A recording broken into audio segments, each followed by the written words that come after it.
The Magic Apples. It is not very amusing to be king. Father Odin often grew tired of sitting all day long upon his golden throne in Valhalla above the heavens. He wearied of welcoming the new heroes whom the Valkyries brought him from wars upon the earth, and of watching the old heroes fight their daily deathless battles. He wearied of his wise ravens, and the constant gossip which they brought him from the four corners of the world, and he longed to escape from everyone who knew him to some place where he could pass for a mere stranger, instead of the great king of the Aesir, the mightiest being in the whole universe, of whom everyone was afraid. Sometimes he longed so much that he could not bear it. Then he would run away. He disguised himself as a tall old man, with white hair and a long grey beard. Around his shoulders he threw a huge blue cloak that covered him from top to toe, and covered his face he pulled a big slouch hat to hide his eyes. For his eyes Odin could not change. No magician has ever learned how to do that. One was empty. He had given the eye to the giant Mimir in exchange for wisdom.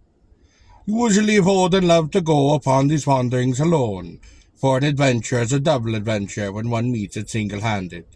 It was a fine game for Odin to see how near he could come to danger without feeling the grip of its teeth. But sometimes, when he wanted company, he would whisper to his two brothers, Honir and Red Loki. The three would creep out of the palace by the back way, and with a finger on the lip to Himdall, the watchman, would silently settle over the rainbow bridge, which led from Asgard into the places of men and dwarfs and giants. Wonderful adventures they had, these three, with Loki to help make things happen. Loki was a sly, mischievous fellow, full of pranks and capers, not always unkindly ones, but he was clever, as well as malicious, and when he had pushed folk into trouble, he could often help them out again, as safe as ever. He could be the jolliest of companions when he chose, and Woden liked his merriment and his witty talk. One day Loki did something which was no mere jest, nor easily forgiven, for it brought all Asgard deep into danger, and after that Father Woden and his children thought twice before inviting Loki to join them in any journey or undertaking. This which I'm about to tell you was the first really wicked deed of which Loki was found guilty, though I'm sure his red beard had dabbled in secret wrongs before. One night the three high gods, Bodn, Honir, and Loki, stole away from Asgard in search of adventure. Over mountains and deserts, great rivers and stony places, they wandered until they grew very hungry, but there was no food to be found, not even berry or nut. Oh, how footsore and tired they were, and how faint. The worst of it ever was that, you must often have noticed, the heavier one's feet grow, the lighter and more hollow becomes one's stomach. Which seems a strange thing when you think it. If only one's feet became as light as the rest of one feels, folk could fairly fly with hunger. Alas, this is not so. The three Aesir drooped and drooped, and seemed now on the point of starving, when they came to the very edge of a valley. Here, looking down, they saw a herd of oxen feeding upon the grass. "Hola!" shouted Loki, "behold our supper!" Going down into the valley, they caught and killed one of the oxen, and building a great bonfire, hung up the meat to roast. Then the three sat round the fire, smacked their lips, and waited for the meat to cook. They waited for a long time. "Surely it is done now," said Loki at last, and he took the meat from the fire. Strange to say, however, it was still raw as ere the fire was lighted. How could it mean? Never before had meat required so long a time to roast. They made the fire brighter and rehung the beef for thorough basting, cooking it even longer than they had done the first. When again they came to carve the meat, they found it still uneatable. Then indeed they looked to one another in surprise. "What can this mean?" cried Loki, with round eyes. "There is some trick," whispered Honir, looking around as if he expected to see a fairy or a witch meddling with their food. "We must find out what this mystery betokens," said Odin thoughtfully. Just then there was strange fire in the oak tree under which they had built their fire. What is that? Loki shouted, springing to his feet. They looked up into the tree, and far above in branches near top they spied an eagle, who was staring down upon them, and making queer sound as if were laughing. Ho ho, croaked the eagle. I wonder how your meat will not cook. It is all my doing, masters. The three Oseers stared in surprise, and Odin said most sternly, Who are you, asked the eagle, and what do you mean by these rude words? Give me my share of the ox, and you shall see, rasped the eagle in his harsh voice. Give me my share, and you will find your meat will cook as fast as you please. Now the three on the ground were nearly famished. So although it seemed very strange to be arguing with an eagle, they cried as if one voice, Well, come down then, and take your share. They thought that being a mere bird he would want but small peace. The eagle flapped down from top of tier, and dear me, what mighty bird he was. 8 feet across the rings was smallest measure. His claws were as long and strong as ice hooks, and he fanned the air with a whirlwind as he flew down the perch beside the bonfire. Then in his beak and claws he seized a leg and both shoulders of the ox, and started to fly away. Old thief, roared Loki angrily, when he saw how much the eagle was taking. That is not your share. You are no lion, but you are taking lion's share of our feast. Begone, scarecrow, and leave the meat as you found it. Therefore, seizing a pole, he struck upon the eagle with his might. Then a strange thing did happen. As the great bird flapped upward with his prey, giving a scream of malicious laughter, the pole which Loki still held stuck fast to the eagle's back, and Loki was unable to let go of the end. Help! Help! He shouted to Woden and to Honir, as he felt himself lifted above his feet. But they could not help him. Help! Help! He screamed, as the eagle flew away with him. Now high, now low, through brush and bog and briar, over tree-top and peak of mountain, on and on they went, until Loki thought his arms would be pulled from socket, like a weed torn up by roots. The eagle would not listen to his cries, nor pause in flight, until Loki was almost dead with the pain and fatigue. Hark you, Loki, screamed the eagle, going a little more slowly. No one can help you except me. You are bewitched, and you cannot pull away from this pole, nor loose the pole from me until I choose. But if you will promise what I ask, you shall go free. And Loki groaned, O eagle, only let me go. Tell me who you really are, and I will promise what you wish.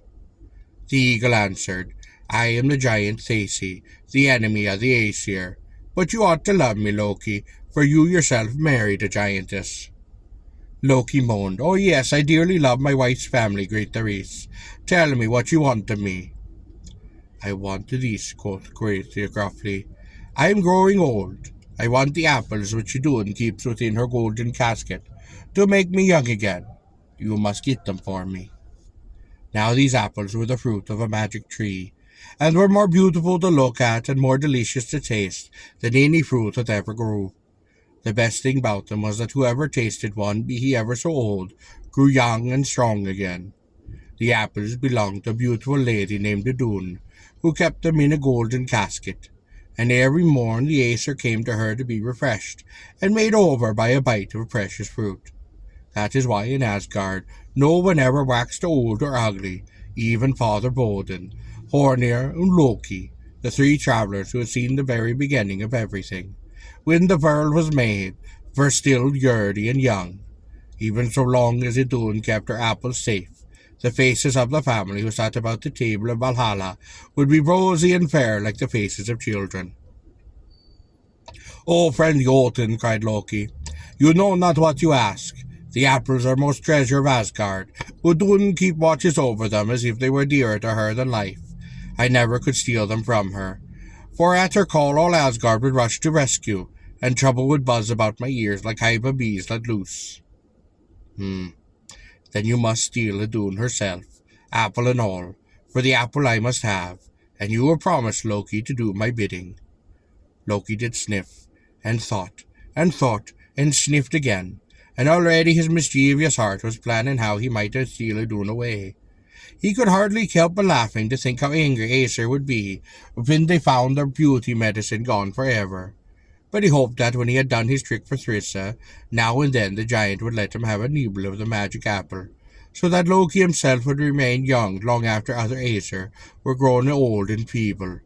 This thought suited Loki's malicious nature well. "I think I can manage it for you, Theresa," he said. "In the week I promise you to bring Aduna and her apples to you, but you must not forget the great risk which I am running, nor that I am your relative by marriage. I may have favor to ask in return."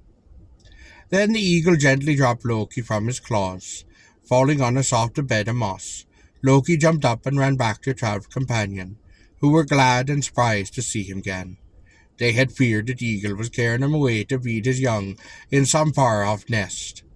You may be sure that Loki did not tell them who the eagle was, nor confess the wicked promise which was made about Iduna and her apples. After that the three went back to Asgard, for they had ventured enough for one day. The day flew by, and the times came when Loki must fulfill promise. So one morning he strolled well into the meadow, where Iduna loved to roam among the flowers. There he found her, sitting by a tiny spring, and folding her precious casket of apples upon her lap. She was combing her long golden hair, which fell from under wreaths of spring and flower. She was very beautiful. Her green robe was embroidered with buds and blossoms of all, in many colours, and she wore a golden girdle about her waist. She smiled as Loki came, and tossed him a posy, saying, "Good morrow, red Loki. Have you come for a bite of apple? I see a wrinkle over each your eye, which I can smooth away." "Nay, fair lady," answered Loki, "I have just a nibble of another apple, which I found this morning verily. I think is sweeter and more magical than yours." Iduna was much hurt and surprised. "That cannot be, Loki," she cried. "There are no apples in the world like mine. Where found you this fine fruit?" And she wrinkled up her little nose in scorn. "Oh, I will not tell anyone of the place," chuckled Loki, "except that it is not far in little wood. There is gnarled old apple tree, and on its branches grow most beautiful red-cheeked apple you ever saw, but you could never find it." "Oh, I should like to see these apples, Loki, if only to prove how far less good they are than mine. Will you bring me some?" "That I will not," said Loki. "Oh no, I have my own magic apples now, and folk will be coming to me for help instead of to you." Iduna began to coax him, as he had guessed that she would. "Please, please, Loki, show me place." At first he would not, for he was a sly fellow, and knew how to lead her on. But at last he pretended to yield. "Oh, well then, because I love you, Iduna, better than all the rest, I will show you the place, if you will come with me, but it must be secret, no one must ever know." And all the girls love secrets. "Yes, yes," cried Iduna eagerly, "let us steal away now, while no one is looking." This was just what Loki hoped. "Bring your own apples," he said, "that we may compare them with mine, but I do know that mine are better." "I know mine are best in all the world," returned Iduna, pouting. "I will bring them to show you the difference." Off they started together, she with golden casket under arm, and Loki chuckled wickedly as they went. He led her for some distance, further than she had ever strayed before, and at last she did grow frightened. "Where are you taking me, Loki?" she cried. "You said it was not far, and see no little wood, nor old apple tree." "Oh, it is just beyond, just a little step beyond," he answered. So on and on they went, but that little step took them beyond the boundary of Asgard, just a little step beyond, into a space where the giants lurked and waited for mischief. Then there was a rustling of wings, and a whir, and down came Tris in eagle dress. Before Iduna suspected what was happening, he fastened claws into the girdle, and flapped away with her, magic apples and all, to this palace in Jotunheim, the land of Jotuns. Loki strolled back to Asgard, thinking that he was quite safe, and that no one would discover villainy. At first Iduna was not amused, but after little gods began to feel the signs of age, and went for usual with her apples. Then they found that she was gone, and a great terror did fall upon them. Where had she gone? Suppose she should not come back? The hours and days went by, and still she did not return. Their fright became an almost panic. Their hair began to turn grey and their limbs grew stiff and gouty, so that they hobbled down the Asgard steps. Even Freya the loveliest was afraid to look in mirror, and Balder beautiful grew pale and haggard. The happy land of Asgard was like a garden over which a burning wind had blown. All the flower places were faded and withered, and springtime was turned into yellow fall. If Idun and her apples were not quickly found, the gods seemed likely to shrivel and blow away like the autumn leaf. They held a council to inquire into the matter, endeavouring to learn who had seen Idun the last, and whether she had gone. It turned out that one morning Heimdall had seen her strolling out of Asgard with Loki, and no one had seen her since. Then the gods understood. Loki was the last person who had been with her. This must be one of Loki's tricks. They were filled with anger. They seized and bound Loki and brought him before council, and threatened him with torture and with death unless he should tell the truth. Loki was so frightened that finally he confessed what he had done. Then indeed there was horror in Asgard. Idun stolen away by wicked Jotun. Idun and her apples lost, and Asgard drawn older every minute. What was to be done? Big Thor seized Loki and threw him up in the air again and again, so that his heels touched first the moon and then the sea, and you can still see the marks upon the moon's white face. If you do not bring Idun's back from the land of your wicked wife, you shall have worse than this, he roared. Go and bring her now. Oh, how can I do that? Stammered Loki. That is for you to find, growled Thor. Bring her, you must. Now go. Loki thought for a moment and spoke. I will bring her back if Freya will loan me her falcon dress. The giant dresses as an eagle. I too must guise me as a bird, or we cannot outwit him. Freya hemmed and hawed. She did not wish to loan her feather dress, for it was very precious. But all the Asgard did beg, and finally she consented. It was a beautiful great dress of brown feathers and grey, and in it Freya loved to skim like falcon among the cloud and stars. Loki put it on, and when he had done so he looked exactly like a great brown hawk. Only his bright black eyes remained the same, glancing here and there, so that they lost the sight of nothing. With a whir of his wing Loki flew off the north, across mountain and valleys and great green river, which lay between the Asgard and the giant land, and at last he came to the palace of Thesa the giant. It happened, unfortunately, that Thesa had gone fishing in the sea, and Idun was left alone, weeping and broken-hearted. Presently she heard a little tap upon her window, and looking up she saw a great brown bird a-preaching on the edge. It was so big that Idun was frightened and gave a scream, but Bird nodded pleasantly and croaked, Don't be afraid, Idun, I am a friend. I am Loki, come to set you free. Loki? Loki is no friend of mine. He did brought me here, she sobbed. I don't believe you came to save me. That is indeed why I am here, he replied, and a dangerous business it is, if Theresa should come back before we start for home. How will you get me out? Said Idun. The door is locked and window barred. Oh, I will change into a nut, he said, and I will carry you out in my claws. And what of the cask of apples? Can you carry that also? Then Loki laughed long and loudly. What welcome to Asgard do you think I would receive without the apples? He cried. Yes, we must take them indeed. Idun then came to the window, and Loki, who was still a skilful magician, turned her into a nut and took her in a claw, while in the other he seized the casket of apple. Then off he whirred out of palace grounds, and away toward Asgard safely. In a little while Theresa turned home, and when he found Idun and apple gone, there was a hubbub, you may be sure. However, he lost a little time by smashing mountain and breaking tree in giant rage, and fit was soon over.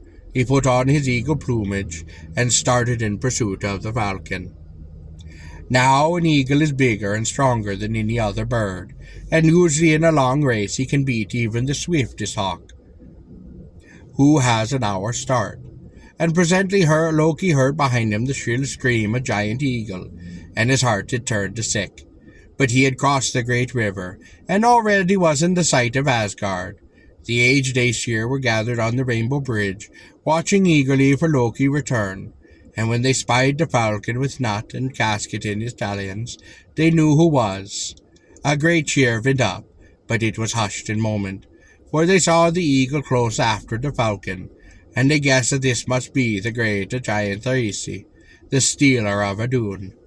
Then there was a great shouting of commands, and a rushing to and fro, and all the gods, even Father Woden and his 2 wise ravens, were busy gathering chips into great heaps upon the walls of Asgard.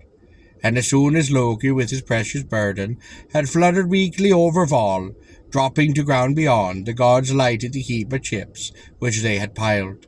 And soon there was a wall of fire, over which the eagle must fly. He was going too fast to stop, and the flames did roar and crackle, but Thaisa flew straight into them, with scream of fear and rage. His feathers caught the fire and burned, so that he could no longer fly, but fell headlong to ground inside the walls. Then Thor the Thunder Lord and Tyr the mighty War King fell upon him and did slew him, so that he could never trouble Aesir no more. There was many great rejoicing in Asgard that night, for Loki changed Gunn again to fair lady, whereupon she gave each the eager gods a bite of life-giving fruit, so that they grew young and happy once more, as if all these horrors had never happened. Not a one of them, however, forgot the evil part which Loki had played in all these doings. They hid the memory like a buried seed, deep in the heart. Thenceforth the word of Loki in the honour of his name were poor corn in Asgard, which is no wonder.